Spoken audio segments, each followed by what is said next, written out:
It's December, and that means Ask Dash. Let's get into another one. All right, welcome back, welcome back, welcome back. And this video shall serve as video number 17 in the 2022 Ask Dash series. So, let's see, number 17 comes today from somebody who's a newcomer. This is from Asante We You Pay. He told me on a live stream the other day how to pronounce his last name, and we're just gonna go with Asante. All right, damn it, now is it Asante? Asante? Anyway, he says, good afternoon, I'm making a decision to start in January. Are you cooking for Christmas, and what will you cook? Thanks again for the help and sharing what you have learned. Now, Asante was good enough, or he asked enough questions to the point where I didn't get his first question answered, so I have a second question from him. So, cooking for Christmas. Right now, I'm gonna be at my mother-in-law's house for Christmas, so I'm hoping to not have to cook anything, though I probably will end up helping, cooking something possibly on the grill while I'm down there. But I do have a friend that wants some brisket for next week, and my plan is to, well, not cook extra, but I have a whole brisket that I'm gonna be cooking. This brisket is like 16, 17 pounds. He wants 4, so what's left over, I'm going to vacuum seal some of it for us, for my family, and then I'm probably gonna take some of it with me to Florida. Because I'm gonna be in Florida, I'm not cooking like I did for Thanksgiving, so sorry. And good luck, all right? Definitely good luck. Okay, so his second question says, what do you think of barbecue competitions, and do you think they can hurt your business the same way it can help?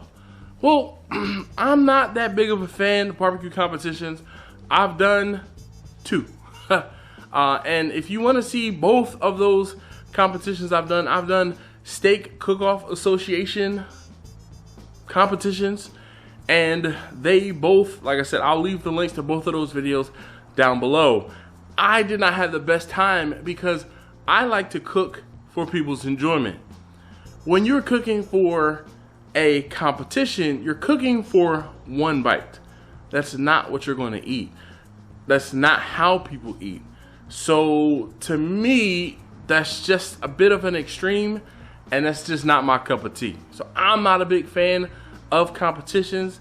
Now that being said, there are people who have parlayed competitions into big barbecue business. I mean, you can't talk about competitions and barbecue business without talking about Myron Mixon. He is probably he is the self-proclaimed winningest man in barbecue. And we all know about his smokers. We know about his smoke houses. He's got restaurants now.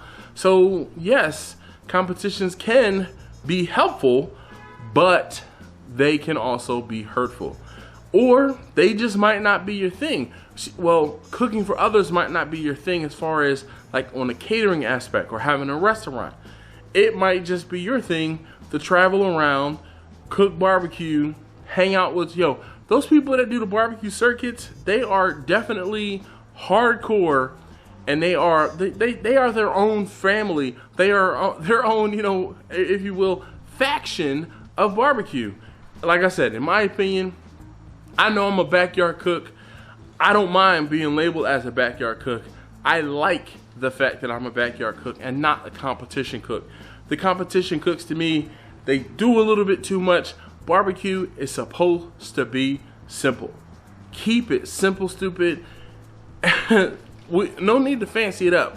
Just because you can doesn't mean that you should, always. And to me, competition is just that. I don't necessarily want to be judged or my food to be judged by someone who is a little hoity-toity. I want it to be judged by like a little kid that has no bias, and they're going to tell me their honest opinion, because drunk people and kids are the most honest. So give my food to somebody who's drunk, tell me how it is.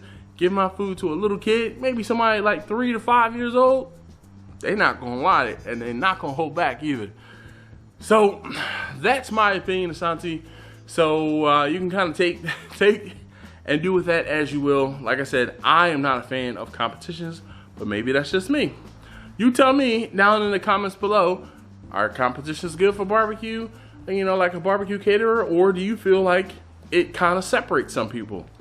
I am of the opinion that it separates some people. But like I said, there are plenty of people who do competitions and use that to bolster their barbecue business, and vice versa. People who have catering companies who step into the competition circuit with the bolstering from their catering business. People know who they are because they've had their food catered, and then when they go to a competition, they're like, oh yeah, I remember that particular place. I've had that food before. I'm gonna vote for them, or something like that, especially if it's a People's Choice type of award or event.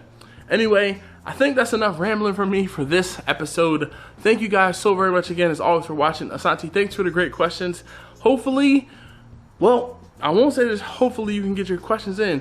There's not much time left. Get your questions in and get them answered. I'm hoping to finish filming for the rest of the month within the next 3 to 5 days. So if you have not already got your question in, please get it in quickly, or I might not be able to answer you directly. Anyway, thank you guys again so very much, as always, for watching. I'll see you next time.